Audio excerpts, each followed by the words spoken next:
नमस्कार श्रोते हो, साहित्य पंढरी या चॅनलवर मी तुम्हा सगळ्यांचं मनापासून स्वागत करतो.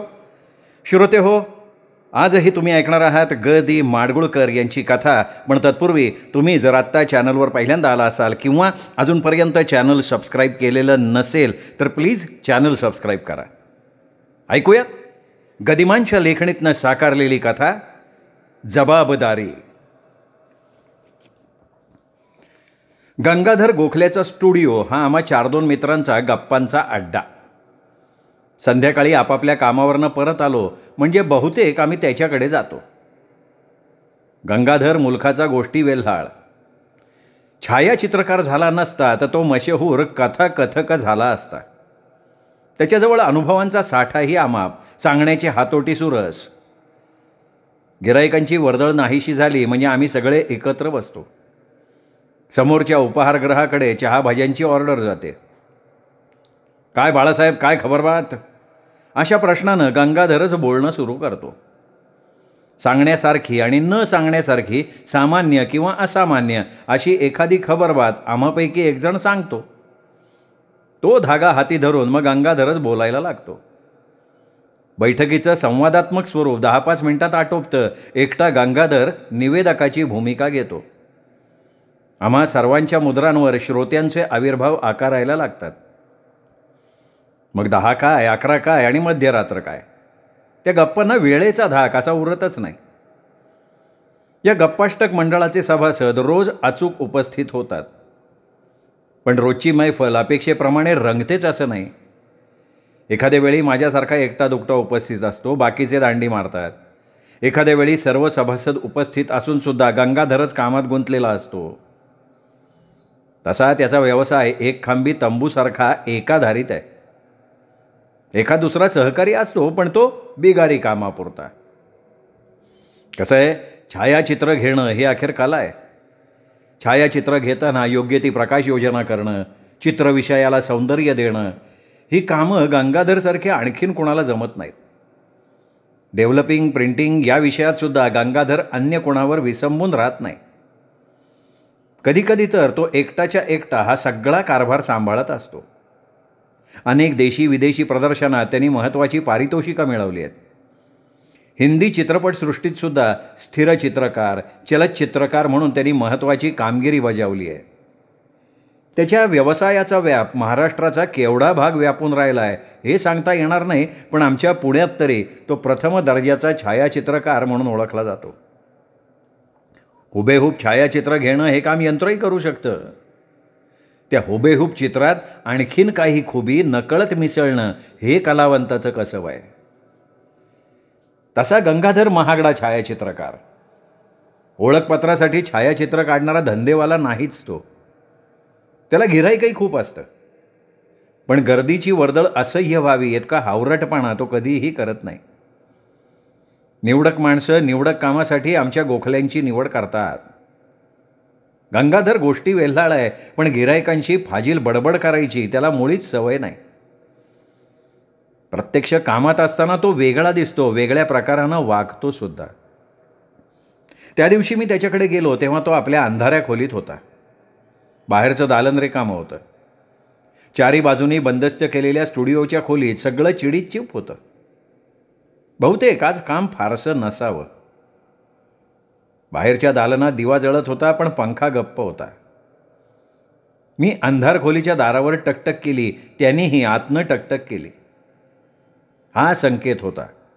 दारावर टकटक झाली म्हणजे गप्पाष्टक मंडळाचा सदस्य आला आणि आतून टकटकीनं प्रत्युत्तर मिळालं म्हणजे गंगाधर आत आहे आणि थोड्या वेळानं तो बाहेर येतोय.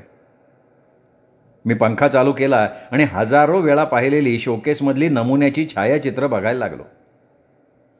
थोड्या वेळानं दार उघडलं. डोळ्यांवरचा चष्मा काढून घेत गंगाधर बाहेर आला. नेहमीसारखे ओठ आवळून हसला आणि मला उद्देशून म्हणाला, आज एकटाच?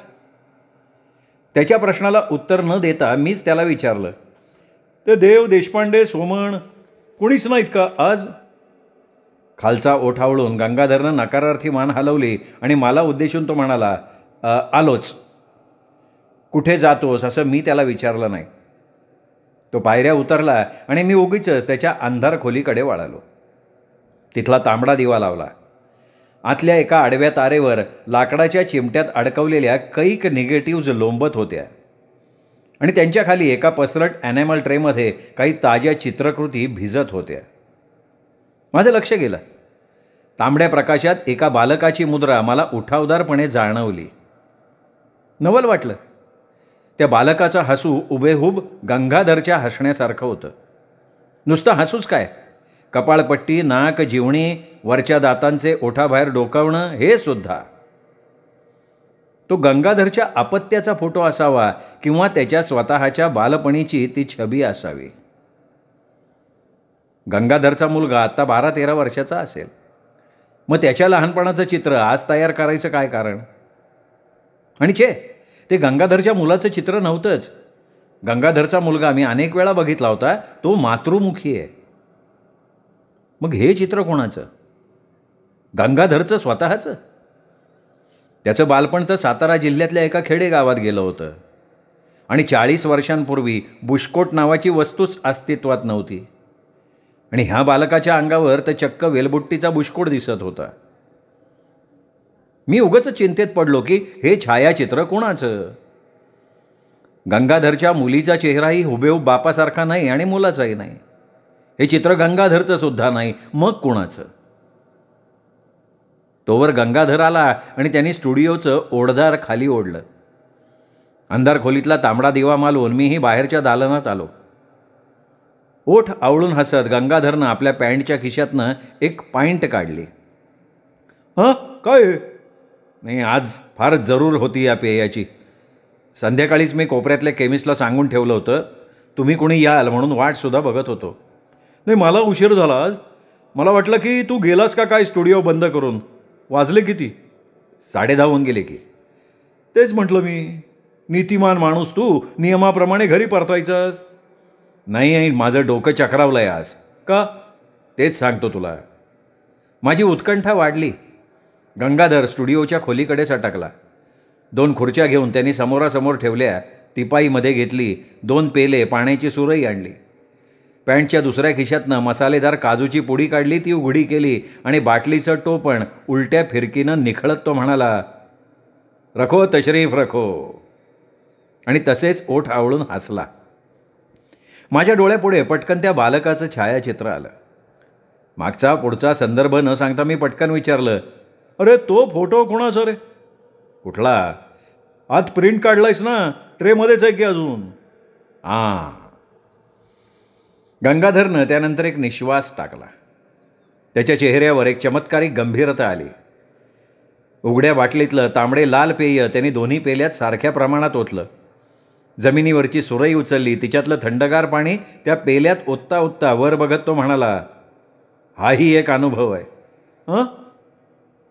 गंगाधरनं आपले डोळे मिटले, मान खालीवर केली. ठीकपणे खुर्चीत बसून त्यांनी मद्याचा प्याला उचलला. पेल्याला पेला किणकिणला. चिरिओ म्हणत आम्ही दोघांनी एक एक घोट घेतला. आपला प्याला परत तिपाईवर ठेवत तो मला म्हणाला, अच्छा, तू पाहिलास तर तो फोटो? हो. कोणाचा फोटो आहे रे तो? तुझ्या मुलांपैकी कोणाचा खासच नाही तो फोटो. गंगाधर पुन्हा एकदा ओठ आवळून हसला. दीर्घ श्वास घ्यावा तसा त्यांनी एक लांब लचक मद्याचा घोट घेतला. झिणझिणे आल्यासारखी डोक्याची हालचाल केली. पालथ्या हातानं ओठावरचा ओलावा पुसत तो बोलायला लागला, त्या फोटोमागे एक रहस्य कथा आहे बाळ. रहस्य कथा? त्यांनी पुन्हा एक मोठा घोट घेतला, पेला खाली ठेवला आणि तो स्वतःशी पुटपुटला. हरचंद सोचते हैं सुबह शाम, हरचंद सोचते हैं सुबह शाम, यह जिंदगी का तिलस्मात समझ में नहीं आता. बेहोशीच्या प्रांतात प्रवेश करताना उर्दू शायरी याद करण्याची गंगाधरची आदत मला पूर्ण माहिती होती. त्या छायाचित्रामागची रहस्यकथा आणि हा शेर यांचा अन्योन्य संबंध मात्र माझ्या लक्षात नाही आला. उरलेला पेला त्यांनी एका घोटात मोकळा केला. त्यात पुन्हा मद्य ओतलं, पुन्हा पाणी मिसळलं, पुन्हा एक वार पेला ओठाला लावला. पुनश्च एकदा तो ओठ आवळून हसला. माझ्या पाठीवर मारायची थाप आपल्या स्वतःच्याच मांडीवर मारून घेत थोड्या सैल आवाजात तो म्हणाला, बाळ, आत्तापर्यंत मी तुम्हाला पुष्कळ गोष्टी सांगितल्या. त्यातल्या काही ऐकलेल्या होत्या, काही पाहिलेल्या होत्या. ही गोष्ट भोगलेली आहे. भोगलेली गोष्ट. माझ्या कानांच्या पाळ्याही आता गरम व्हायला लागल्या. ऐकण्याच्या शक्तीला एक सूक्ष्म बधिरता आल्यासारखी वाटत होती. मी माझं मस्तक थोडं पुढं झुकवलं आणि लक्षपूर्वक ऐकायला लागलो. गंगाधर गोखले हा पट्टीचा कथाकथक त्या बालकाच्या चित्रामागची रहस्यकथा निवेदन करायला लागला. माझा व्यवसाय हा असा. भिवून वागावं लागतं, कारण फोटो म्हणजे प्रत्यक्ष पुरावा. कोणाचा काढलेला फोटो कुठे आणि कुठल्या मुकदम्यात एक्झिबिट म्हणून हजर केला जाईल याचा काही नेम नाही. फोटो काढून घेण्यासाठी आलेल्या माणसाची नम्रपणे का होईना पण मी पूर्ण चौकशी करतो आणि मगच माझ्या कॅमेऱ्याचं टोपण उघडतो. माझा संसार तुला माहिती आहे. बायको माझ्यावर जीवापाड प्रेम करते. मुलं सुदृढ आहेत, हुशार आहेत. योगायोगानं मी हा धंदा पत्करला. आजवर अब्रुदारपणानं तो करतही आलो. चित्रपट धंद्याचं आणि माझं नाही जमू शकलं. उत्तान अवस्थांचे फोटो काढणं मला आवडतच नाही. अगदी मनापासनं आवडत नाही. पूर्वीचे संस्कार म्हण किंवा आपसूक झालेली मनाची घडण म्हण, ओंगळपणाचा मला वेट आहे. सौंदर्य मी समजू शकतो, शृंगाराचंही मला वावडं नाही, पण बिभत्साचं चित्र माझ्या मनाला भानवतच नाही आणि हातून घडणं तर केवळ अशक्य.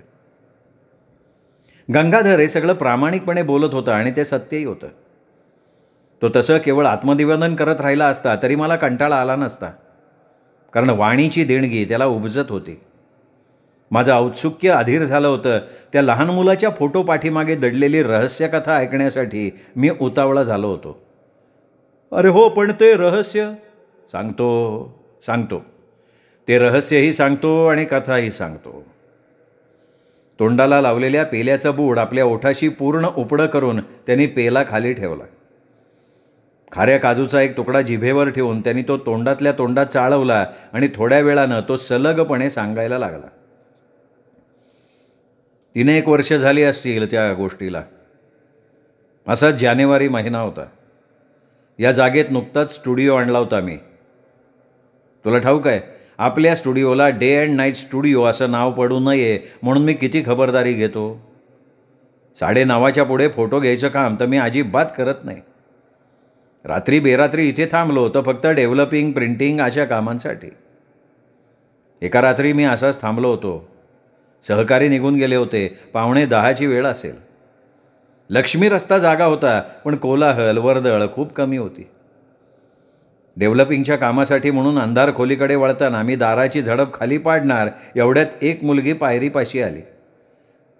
बंद झाला का हो स्टुडिओ? वास्तविक तिच्याकडे न बघता मी हो असं चक्क सांगायला पाहिजे होतं. मी तसं सांगितलं नाही, तसं सांगू शकलो नाही असं म्हणावं तर. मी काही उत्तरच दिलं नाही. विजेच्या प्रकाशात ती तरुण मुलगी फार सुंदर दिसत होती. तिच्यावर खेळलेले डोळे ती पकडून ठेवील आणि सागर गोट्यासारखे हवेत उडवत राहील असा तिचा जामानिमा होता. आत्तापर्यंत पुष्कळ सुंदर डोळे मी पाहिले, चित्रित केले, पण ह्या डोळ्यातला भाव काही आगळाच होता, अवर्णनीय होता. माझ्या उत्तराची वाट न बघता ती वरती आली. उतू जाऊ लागलेल्या दुधासारखं नादविहीन हसली.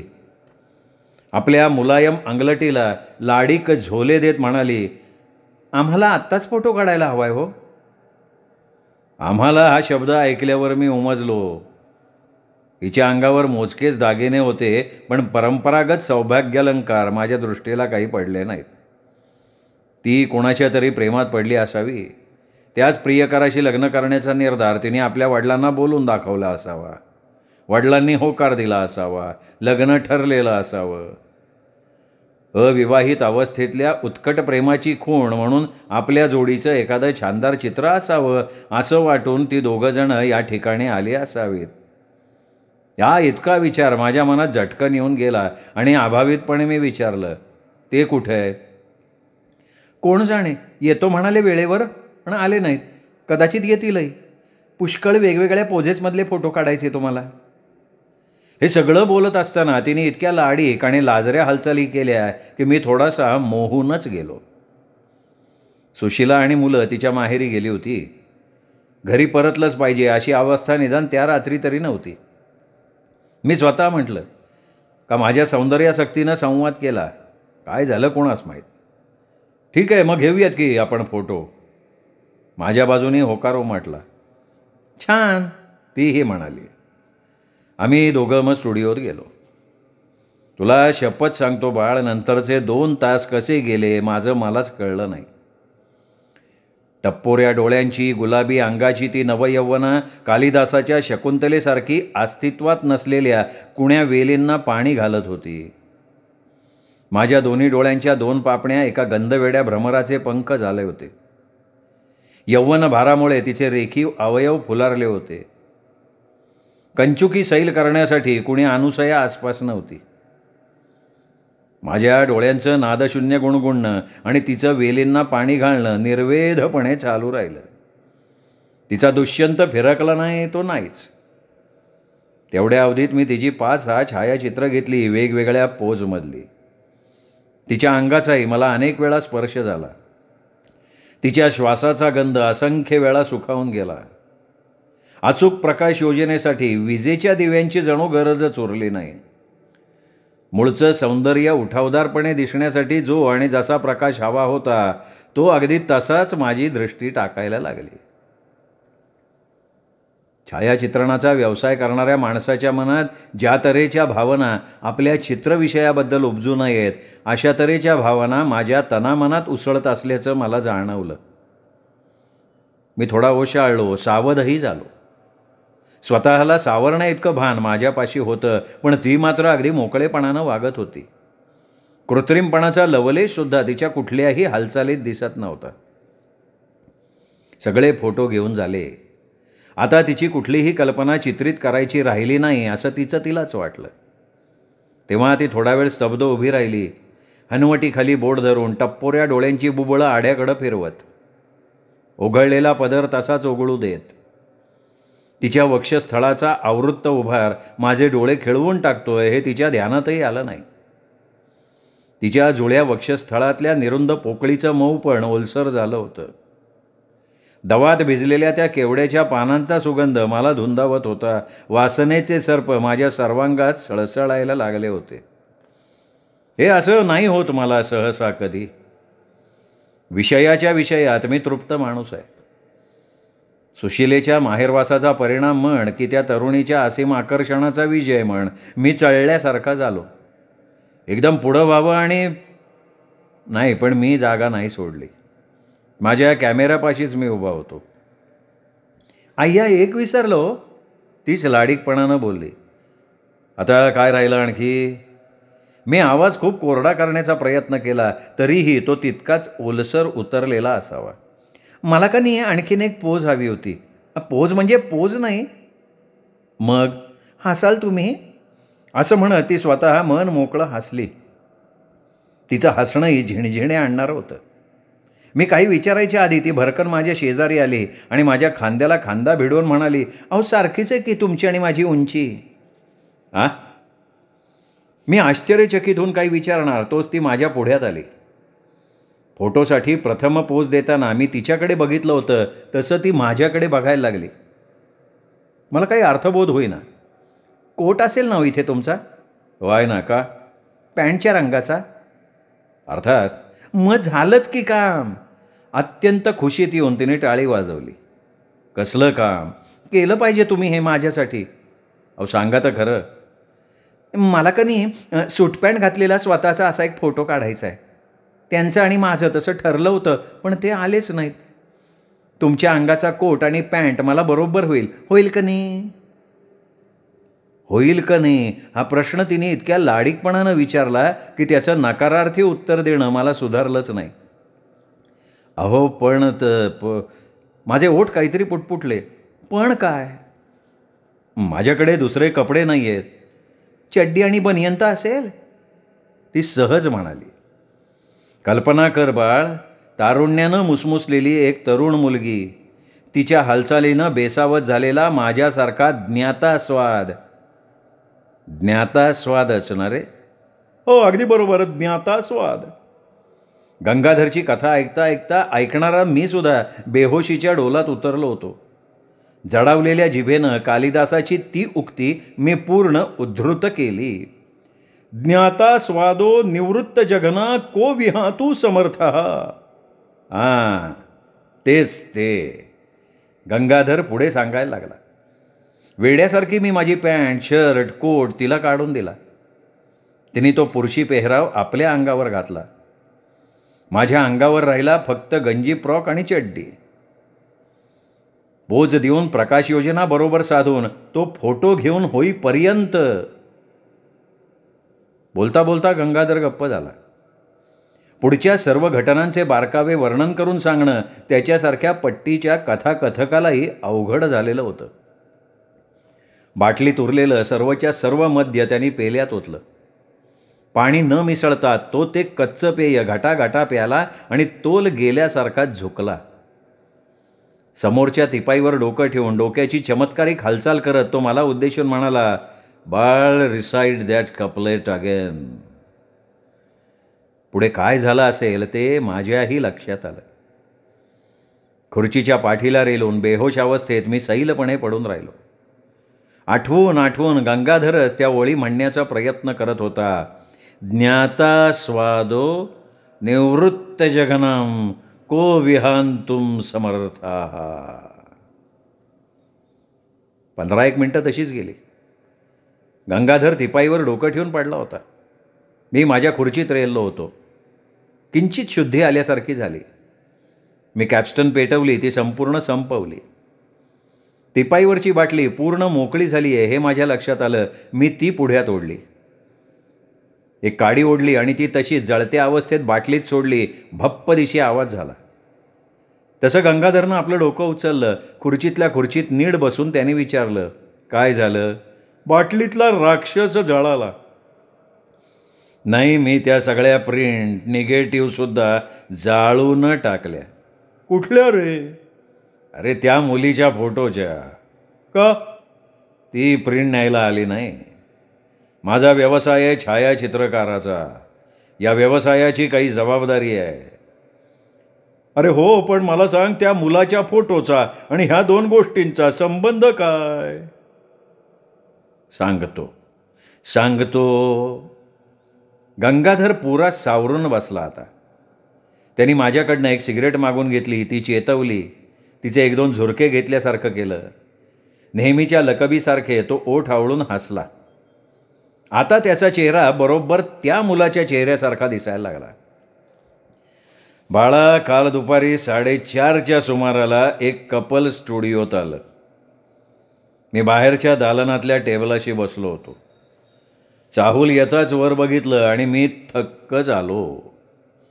एक 25-26 वर्षाचा तगडा सुरेख दिसणारा पुरुष, त्याच्या हाती ते 2-1 वर्षांचं मूल आणि त्याच्या शेजारी तीच ती. मी चटकन उठलो, उभा राहिलो, नमस्कार केला. कसलं तरी चमत्कारिक हसलो. तीही हसली. तिच्या त्या हसण्यात दूध उताला जाण्याचा आवेग मुळीच नव्हता. साय फुटून गेली होती. उताला आलेलं दूध बसलं होतं. तिच्या डोळ्यांनी मला ओळख दिली नाही, मुळीच दिली नाही. माझी आणि तिची ओळख आहे हे तिच्या नवऱ्याच्या मुळीच लक्षात आलं नाही. काखेतलं मूल तोलत तो म्हणाला, 3-4 फोटो काढायचे तो आम्हाला. हो, काढू की. आणि बाळ, मी त्यांचे फोटो काढले. त्या नवरा बायकोचा काढला, आई बाप मूल असा काढला, मुलाचे 1-2 काढले. मग तेवढ्यात काही भाषण केलं नाही त्या बाईनी? मी विचारलं. मुळीच नाही. ती बोलत होती खूप, पण फक्त आपल्या नवऱ्याशी आणि बोलू न शकणाऱ्या आपल्या मुक्या मुलाशी. नाव समजलं का नाही तिचं? नाही, नाव नाही, फक्त आडनाव. बिल केलं ना मी. कोणीतरी T.L. देशमुख, ॲडव्होकेट, बुलढाणा. उद्या येणार आहेत फोटो घेऊन जायला. तो काही बोलला नाही का? ॲडव्होकेट बुलढाणा बोलला. तो म्हणाला फोटो काढायचेच होते, तर ह्या म्हणाल्या की आमच्या माहेरी गेल्यावर काढू. जी गंगाधर म्हणून फार छान फोटोग्राफर आहेत आमच्या पुण्यामध्ये. तुम्ही काढलेल्या छायाचित्रांचं एक प्रदर्शनसुद्धा पाहिलं होतं म्हणे त्यांनी लहानपणी तुमच्या स्टुडिओच्या आसपास कुठेतरी. इथेच कुठेतरी राहत होते यांचे वडील. काय हो? मग काय म्हणाली ती? काही नाही, ती अजिबात बोललीच नाही. त्या निगेटिव्ह उगाच जाळल्या तू. जाळल्या, तेच बरोबर केलंय मी. फोटोग्राफरचा व्यवसाय ही एक जबाबदारी आहे बाबा, जबाबदारी. मद्यानं माझं मस्तक बधिरलं नव्हतं, पण गंगाधरच्या गोष्टीनं मात्र चांगलंच बधीर झालं. मी कथेतल्या घटनांचे फासे जुळवण्याचा प्रयत्न करत होतो. ते काही केल्या जमत नव्हते. गंगाधरही खुर्चीच्या पाठीशी रेलून विसावला होता, गप्प झाला होता. तो उगीचच उठला आणि त्यांनी स्टुडिओतला दिवा मालवून टाकला. स्टुडिओसाठी म्हणून मुद्दाम चारी बाजूनी बंद केलेल्या त्या खोलीत गाढ अंधार भरून राहिला. विजेचा पंखा मात्र वर गरगरत होता. त्याचा वारा कृत्रिम होता आणि त्याचं गरगरणं कर्कश वाटत होतं. श्रोते हो, ही होती गदिमांची कथा जबाबदारी. कथा कशी वाटली कमेंटमध्ये जरूर कळवा.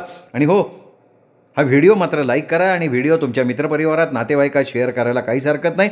आणि मुख्य म्हणजे चॅनल सबस्क्राईब करायचं राहून गेलं असेल तर प्लीज चॅनल सबस्क्राईब करा. पुन्हा भेटूयात गदिमांच्या आणखीन एका कथेसह. तोपर्यंत नमस्कार मित्रो.